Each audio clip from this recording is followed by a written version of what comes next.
Ladies and gentlemen, who is leaking classified information to Rigathi Gachagua? That is the question which most Kenyans are currently asking. Because yesterday, President William Ruto addressed the nation. But before the address, Rigathi Gachagua told Kenyans what the president was going to address Kenyans on.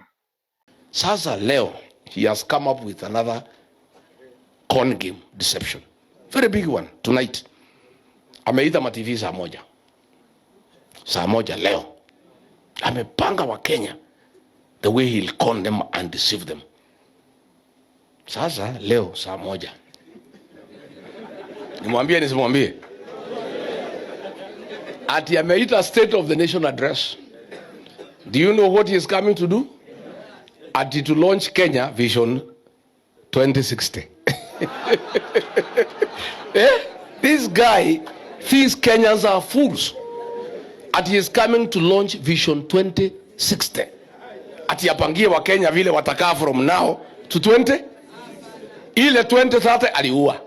Si ilikuwa 2030 ya Mwai Kibaki? Ameua hajaua? Sasa wewe umeua Vision 2030. Tonight you are calling Kenyans to deceive them that you are launching Vision 2060. And it was not the first time Rigathi Gachagua was leaking classified information to the country. As a matter of fact, at some point Macron was shocked.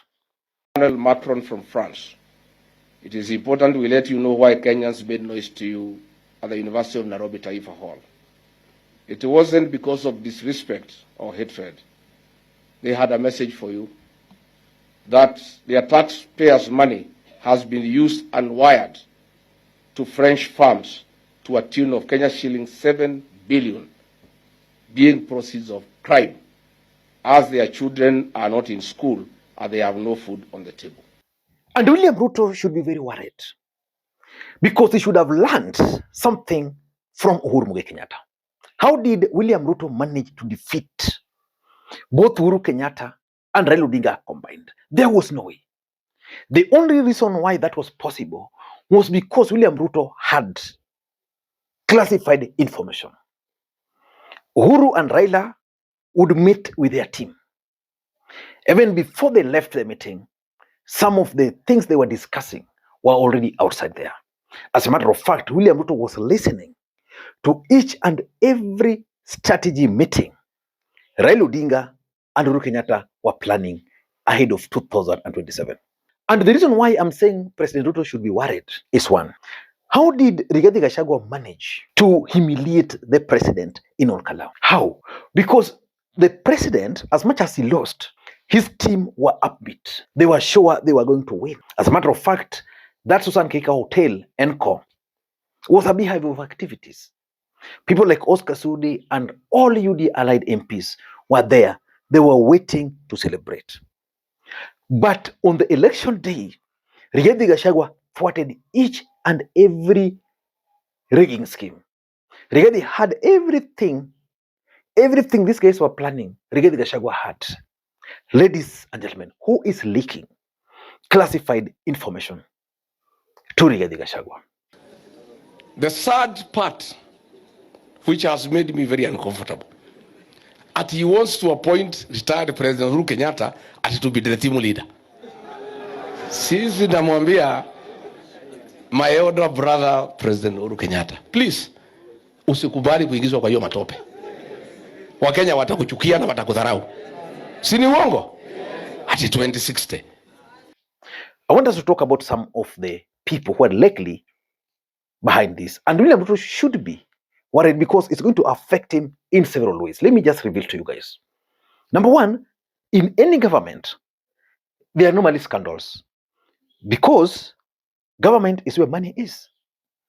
And employees in government, even if not sanctioned, will always be involved in government, in scandals. William Ruto's government is obviously involved in some scandals. The fact that Rigathi has some information, it means he might also be having a lot of information about specific scandals in the Republic of Kenya, like what he was trying to talk about here. Sasa wazungu wamenitafuta kutoka Jerumani. Contract ya kuprint pesa ya Kenya when the Laru ilifungwa ilipatiwa some German company. For the last 4 months they have not brought any currency to the central bank because wanaambiwa hiyo pesa inakujaga Nairobi. They are being told to deliver the money to Mombasa because iko pesa imekuwa printed over and above what the central bank has asked. Na hiyo pesa ni ya uchaguzi. Those Germans have refused. They have refused. Wanasukumwa sana na deputy governor wa central bank anaitwa Susan Koech that they should bring the money to the port of Mombasa so that some of the money can be taken aside. And the Germans have said no. So with those knowledge, he can really expose the scandals. The reason why Raila I don't want to use almost because Raila defeated Kibaki. The reason why Raila Odinga defeated Kibaki was because of Anglo-Leasing and other scandals. These scandals, if Rigathi has information, will bring William Ruto down. So he has all information about scandals. Number 2 is the strategy. What is William Ruto's game plan for 2027? In short, if Ruto is not careful, Rigathi will be doing what he did to Uhuru. Anything they'll be planning, Rigathi will have information about. And Rigathi Gachagua will be able to expose. So we are talking of strategy meetings. And importantly, number 3 is rigging. Do you think IBC, as currently constituted, can conduct a free and fair election in the Republic of Kenya? If you were to ask me that question, that cannot happen. The truth is, William Ruto is the president and he has the state machinery. In any political setup in any country all over the world, sitting governments always attempt to influence the outcome. But we are in a situation where Rigathi has the information. So which means if there's any plan with IBC, if there will be any plan with any organ responsible for the election, Rigathi Gachagua will be able to know. And he will be able to thwart. And Olkalau results should actually be a wake-up call to the president. That one I can guarantee him. And importantly, number 4, William Ruto and his business associates. You see, you remember the Hemedi, the Sudan guy, Arun Ayadin, the guy who at some point, remember that time? I'm sure there are so many such kind of individuals currently working with Ruto and would want to support him. Some of these guys are in legitimate business. Some have questionable businesses. With the information and with the high voltage politics we are likely to have, Rigathi Gachagua will be exposing some of these guys. If there's one thing William Ruto would not want to happen to him, is to deal with the scandals, to deal with the firefighting the moment the campaigns will begin. But the question is, who is leaking this information to the president? Number 1, I think government officials who are not happy with whatever is happening in the Republic of Kenya. As we speak today, watu ya DCI wamenitafuta na wengine wanisi who mean well for this country. Na wameniambia ya kwamba Kasongo amemwambia the Auditor General Nancy Kadhungu atafutiwe makosa, akamatwe. Makosa yake anafichua ile wizi Kasongo wanafanya katika serikali. So Bwana Kasongo, I have the information. You have directed DCI and NIS jointly watafutie huyu mama makosa, akamatwe. Nataka nikuambie, wachana na hiyo maneno. The officers are complaining. Wanasema this is unfair. Huyu ni mama, kwa nini tumwekelee makosa? Hakuna. Na anafanya kazi yake ya kutangaza wizi ya mali ya umma. And this is the truth. The other day, I was with someone, and he was telling me that, Lee, sisi ni one term. Why?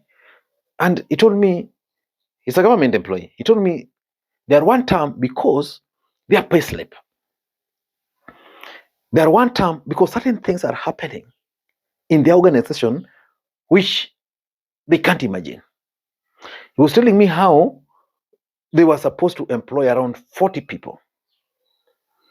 And because of external influence, only one tribe, the rest shared like 10% of the positions.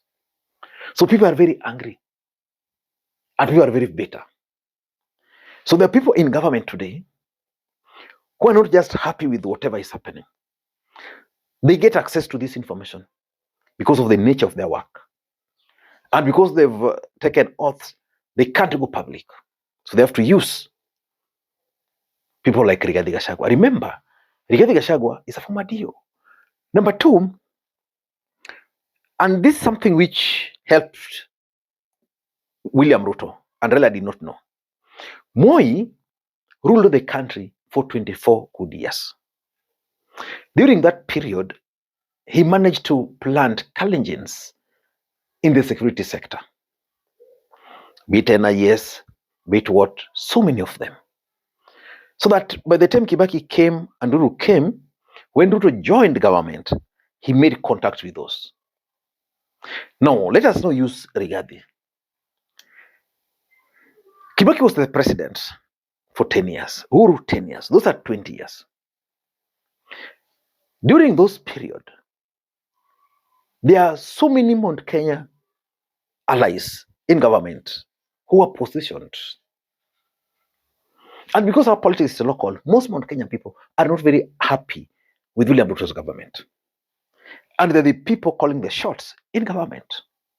So if they see something going wrong, or if they come across a document which they feel is classified and can help Rigathi, they pass those information like that. So we have government officials, then we have Mount Kenya. And of course, there is also internal sabotage. For example, how did Rigathi know what Ruto was talking about yesterday? Sabotage. Because the country was really expectant. The country really wanted to hear what the president was going to say. Then from nowhere, Rigathi comes, oh, this guy is going to talk about this. So most Kenyans even lost hope.